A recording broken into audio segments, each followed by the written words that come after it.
नमस्कार दोस्तों, मैं मंजुश्री वर्मा हमारे YouTube चैनल ज्योतिष दृष्टि में आप सभी का बहुत बहुत स्वागत करती हूँ। हम हमारे चैनल के द्वारा ज्योतिष के दिव्य ज्ञान को साझा करने का प्रयास करते हैं।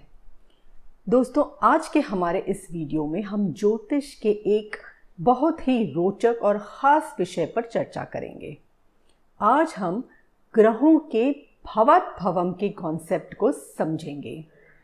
तो चलिए दोस्तों शुरू करते हैं और ज्योतिष में भवत भवम के कॉन्सेप्ट को समझने का प्रयास करते हैं।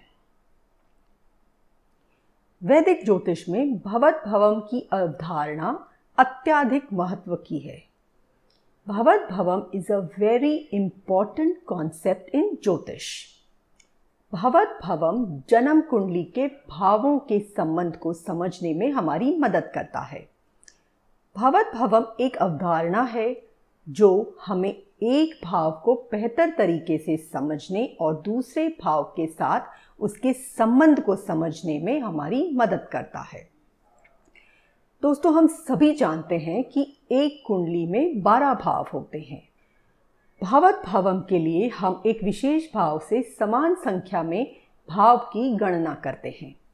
For Bhavat Bhavam, we count the same number of houses from a particular house. चलिए दोस्तों, अब भवत भवम या हाउस काउंट को समझते हैं। किसी भी कुंडली का पहला भाव वह प्रारंभिक भाव है, अर्थात स्टार्टिंग पॉइंट है, जहां से यानी कि पहले भाव से हम किसी भी कुंडली को पढ़ना शुरू करते हैं और इसीलिए इसे लग्न या असेंडेंट कहा जाता है। ज्योतिष में पहला भाव ही पहले भाव का भवत भवम माना गया है। इसी प्रकार दूसरे भाव से दूसरा भाव कुंडली का तीसरा भाव होगा। अतः ज्योतिष में तीसरा भाव दूसरे भाव का भवत भवम होता है। तीसरे भाव से तीसरा भाव पंचम भाव है। चौथे भाव से चौथा भाव सप्तम भाव है। पंचम भाव से पंचम भाव कुंडली का 9वां भाव है। छठे भाव से छठा भाव 11वां भाव है। सप्तम भाव से सप्तम भाव लग्न या पहला भाव है। आठवें भाव से आठवां भाव तीसरा भाव। 9वें भाव से 9वां भाव है कुंडली का 5वां भाव। 10वें भाव से 10वां भाव है 7वां भाव। इसी प्रकार 11वें भाव से 11वां भाव कुंडली का 9वां भाव है और 12वें भाव से 12वां भाव कुंडली का 11वां भाव है। चलिए दोस्तों, अब भवत भवम को कुछ उदाहरणों के माध्यम से समझते हैं। मान लीजिए कि हम चौथे भाव के भवत भवम की जांच कर रहे हैं। चौथे भाव से चौथा भाव है 7वां भाव। The fourth house from the fourth house is the 7th house of the chart. ज्योतिष में चौथे भाव को सुख स्थान माना गया है, जो माता, आराम यानी कंफर्ट्स, मातृ सुख, वाहन सुख आदि को दर्शाता है। 7वां भाव जो चौथे भाव से 4 भाव दूर है, अर्थात the 7th house which is 4 houses away from the 4th house is the bhavat bhavam of the 4th house. वह चौथे भाव का भवत भवम है। चौथा भाव आराम यानी कंफर्ट और छोटे वाहनों को दर्शाता है, तो वहीं 7वां भाव आपके हॉलिडे होम्स, बड़े वाहन, बिगर व्हीकल्स आदि का प्रतिनिधित्व करता है। वैदिक ज्योतिष में जातक की कुंडली के अनुसार चौथा भाव जो कुछ भी दे सकता है, वही कुंडली का 7वां भाव भी दे सकता है, उच्च स्तर अर्थात हायर लेवल पर, क्योंकि 7वां भाव उच्च अर्थात हायर सेल्फ है चौथे भाव का। दोस्तों, अब एक और उदाहरण के माध्यम से हम 11वें भाव के भवत भवम को देखेंगे। 11वां भाव से 11वां भाव है 9वां भाव। जब हम 11वें भाव से 11 भावों की गिनती करते हैं तो हम कुंडली के 9वें भाव पर आते हैं। 9वां भाव 11वें भाव का भवत भवम है। कुंडली का 11वां भाव आपकी आशाओं, इच्छाओं, लाभ, दोस्तों, नेटवर्क सर्कल्स, समाज अर्थात सोसाइटी, बड़े संगठन अर्थात बिग ऑर्गेनाइजेशन आदि को दर्शाता है। 9वां भाव 11वें भाव का उच्च स्तर होने के कारण अर्थात बीइंग द हायर वर्जन सच्चे दोस्तों, सच्चे इच्छाओं के बारे में बताता है।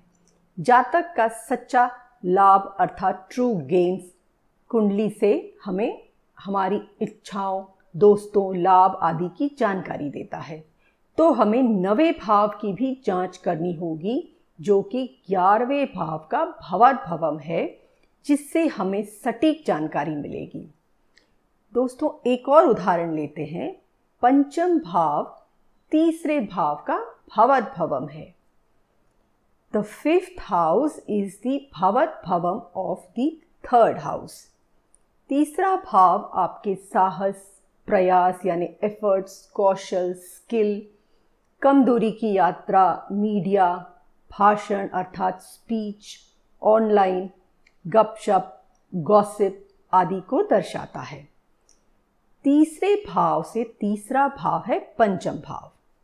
3रे भाव का भवाद्भवम जो पंचम भाव है, 5वां भाव 3रे भाव से 3 भाव दूर है और 3रे भाव का उच्च स्तर अर्थात हायर सेल्फ है। यह 3रे भाव के उच्च संस्करण अर्थात हायर वर्जन को दर्शाता है, जो है थिएटर, सिनेमा, वक्ता यानी ओरेटर, सार्वजनिक भाषण, पब्लिक स्पीकिंग, नॉवेल राइटिंग, उपन्यास लेखन आदि। दोस्तों एक और उदाहरण लेते हैं। दोस्तों अब हम देखेंगे 9वें भाव का भवाद्भवम। 9वें भाव से 9वां भाव कुंडली का 5वां भाव है। The 9th house from the 9th house is the 5th house of the chart. 9वां भाव आपके पिता, शिक्षा, गुरु, सलाहकार, लंबी दूरी की यात्रा, भाग्य, तीर्थ यात्रा, धर्म आदि को दर्शाता है। कुंडली में यदि 9वां भाव पिता को दर्शाता है तो 5वां भाव पिता के पिता को दर्शाता है अर्थात दादाजी। If the 9th house signifies your father, then the 5th house signifies your grandfather. वैदिक ज्योतिष में पंचम भाव बहुत ही महत्वपूर्ण भाव माना गया है। दोस्तों एक और उदाहरण लेते हैं। अब हम देखते हैं 7वें भाव का भवाद्भवम जो कुंडली का प्रथम भाव है। प्रथम भाव 7वें भाव का भवाद्भवम है। The first house is the भवाद्भवम of the 7th house. कुंडली का 7वां भाव विवाह, रिश्ते यानी रिलेशनशिप्स, करियर, व्यवसाय आदि को दर्शाता है। 7वें भाव का भवाद्भवम है पहला भाव। यदि हम 7वें भाव को केंद्र बिंदु यानी स्टार्टिंग पॉइंट के रूप में लेते हैं और 7वें भाव से गणना शुरू करते हैं तो हम 7 स्थान दूर पहले भाव पर आते हैं।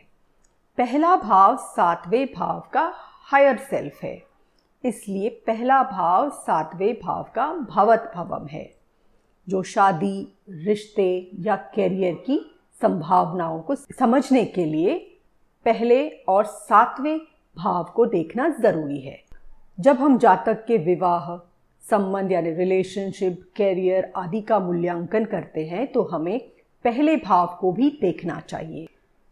दोस्तों एक और उदाहरण लेते हैं। 5वें भाव से 5वां भाव है कुंडली का 9वां भाव। The 5th house from the 5th house is the 9th house of the chart. दोस्तों कुंडली का 5वां भाव शिक्षा, बुद्धि, बच्चों, पूर्व पुण्य यानी पिछले जन्मों के कर्म आदि को दर्शाता है। कुंडली के 5वें भाव से 5वां भाव है 9वां भाव। जब हम 5वें भाव से 5 भावों की गणना करते हैं तो हम 9वें भाव पर पहुंचते हैं, इसलिए 9वां भाव पंचम भाव का भवाद्भवम है। वह सब जो कुछ पंचम भाव दे सकता है वही सब कुछ 9वां भाव भी दे सकता है। यदि पंचम भाव बुद्धि, शिक्षा, बच्चे आदि को दर्शाता है, 9वां भाव जो पांचवें भाव का उच्च स्तर है वह जातक के उच्च शिक्षा, हायर एजुकेशन यानी पोस्ट ग्रेजुएशन, पीएचडी डिग्रीज, मेधा बुद्धि यानी सुपर इंटेलिजेंस बच्चों को दर्शाता है। If the fifth house gives education like graduation, intelligence, children, etc., the ninth house, being the higher version of the fifth house, can give higher education like post-graduation, PhD degrees, super intelligence, grandchildren, etc.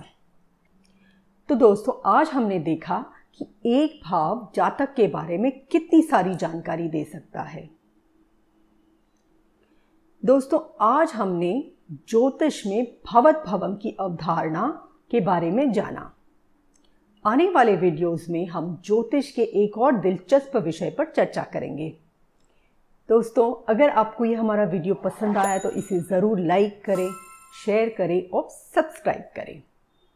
यदि आप ज्योतिष के किसी अन्य विषय पर जानकारी प्राप्त करना चाहते हैं तो आप हमें कमेंट करके बता सकते हैं। हम उस विषय पर वीडियो बनाने का प्रयास करेंगे। दोस्तों वीडियो देखने के लिए आप सभी का बहुत बहुत धन्यवाद। Thank you.